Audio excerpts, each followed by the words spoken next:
اسی طرح سے وہاں جو شدت پسند ہیں، علیحدگی پسند ہیں، جو تخریب کار ہیں،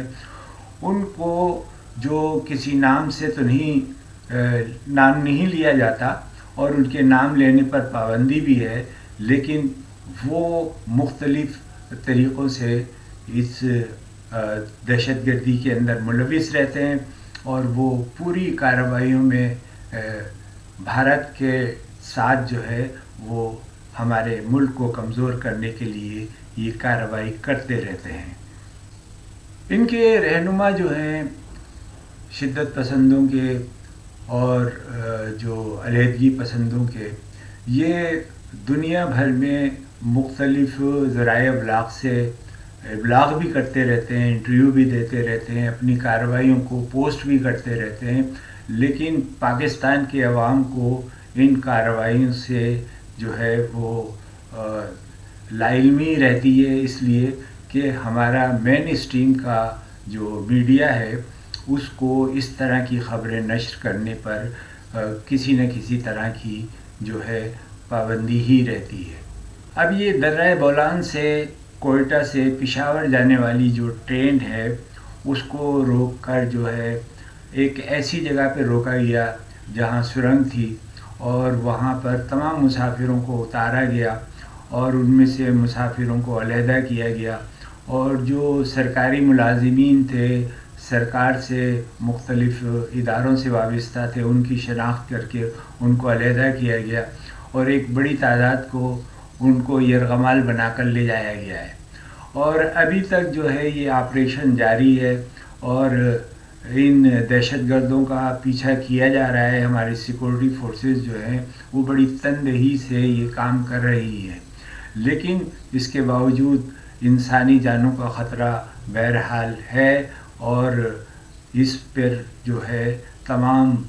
ملک کے لوگ جو ہیں مضطرب ہیں، اور بہت سارے خاندان جو ہیں اس واقعے سے متاثر ہیں، اور وہ تمام لوگ پریشان ہیں۔ لوگ چیخ رہے تھے، گاڑے مار رہے تھے، بس کچھ لیٹ گئے،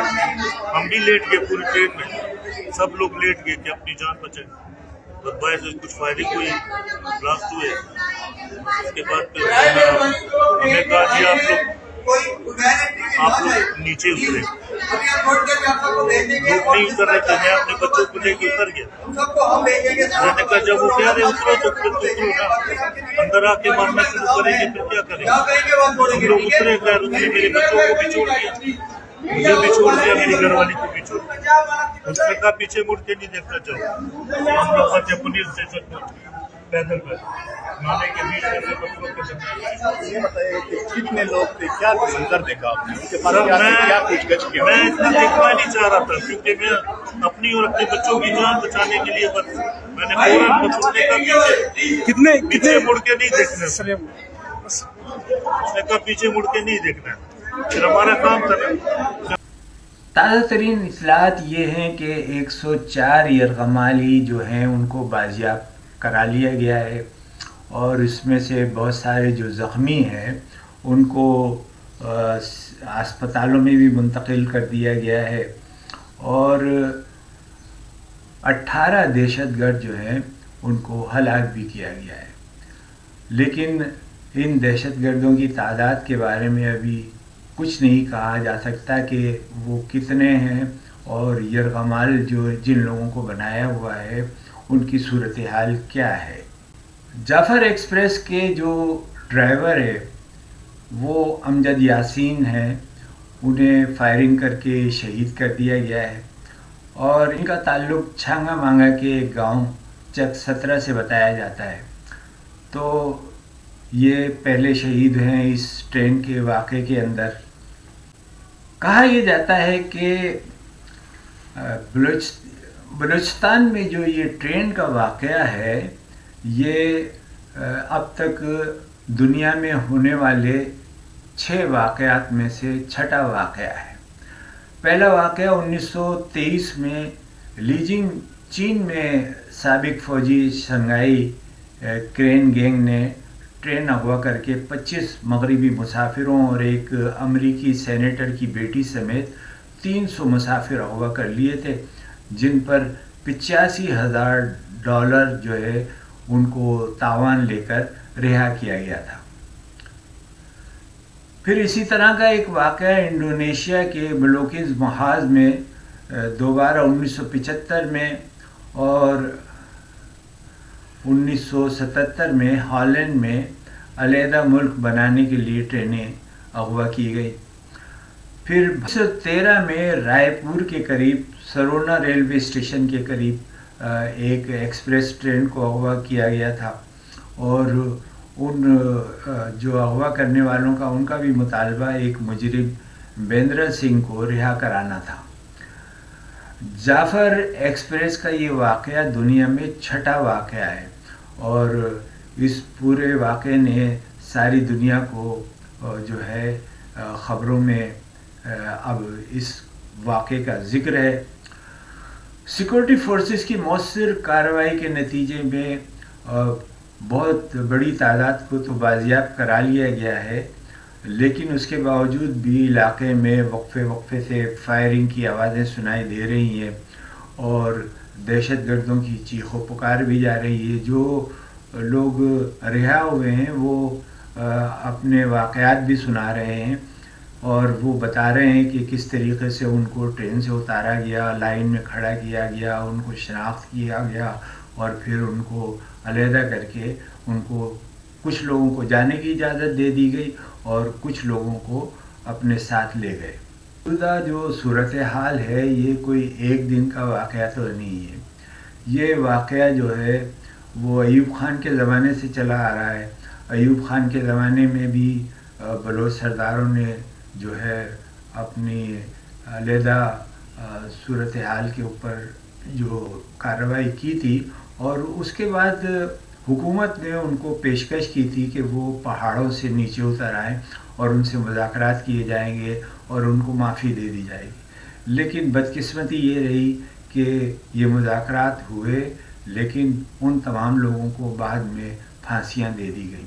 اور یہ بد اعتمادی کا جو پہلا پتھر تھا جو بلوچستان میں رکھا گیا، اور اس کے نتیجے میں آج تک بلوچستان کے لوگوں کو وفاق پر پوری طرح سے اعتماد نہیں رہتا۔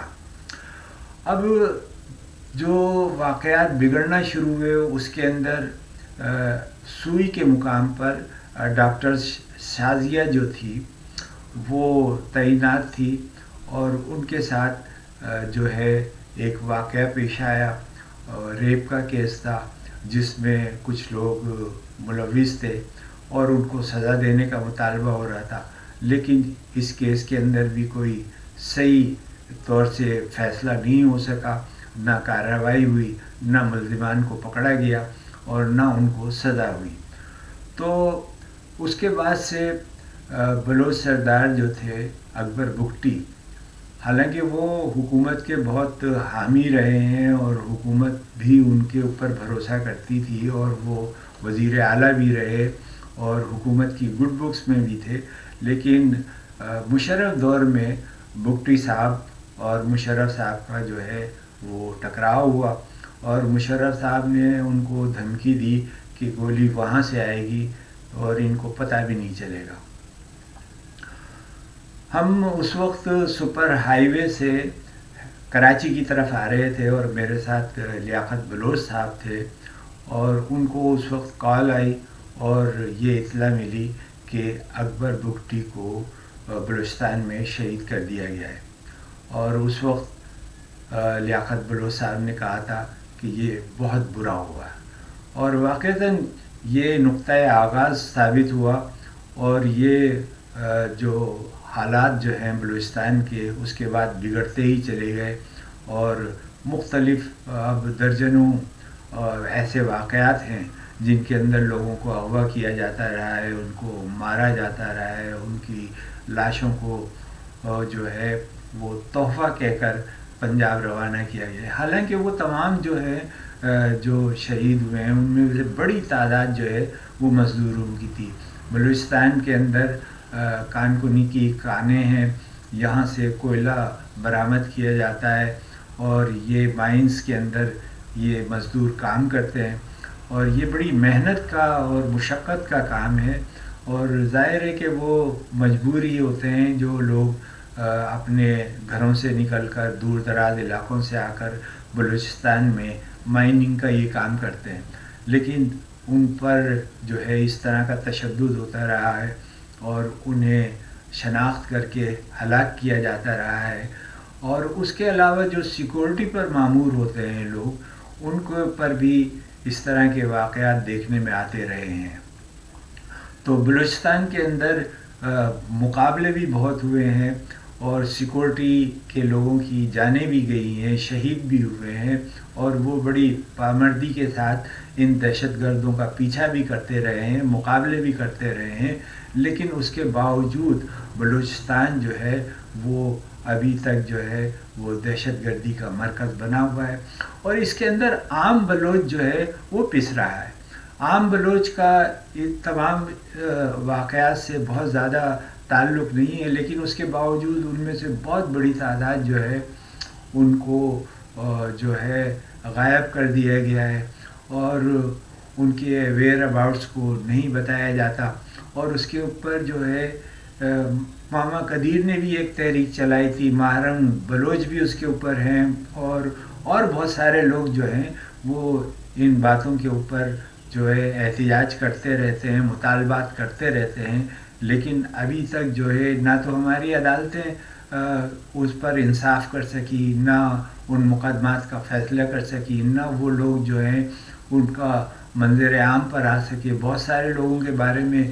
بعد میں یہ بھی شواہد ملے کہ وہ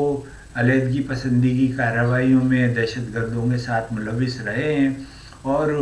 وہ ان کارروائیوں کو کرتے ہیں، اس وجہ سے وہ اور ان کو ہم نے مسنگ پرسن کے طور سے بھی یہاں پر مقدمات میں ڈالا ہوا ہے، لیکن وہ لوگ جو ہیں وہ اس طرح کی کارروائیوں میں ملوث ہیں۔ لیکن یہ پورا سچ نہیں ہے، اس کے اندر بہت سارے لوگ بے گناہ بھی ہیں جن کو اٹھا لیا جاتا ہے اور ان کو بعد میں ان کا پتہ بھی نہیں چلتا۔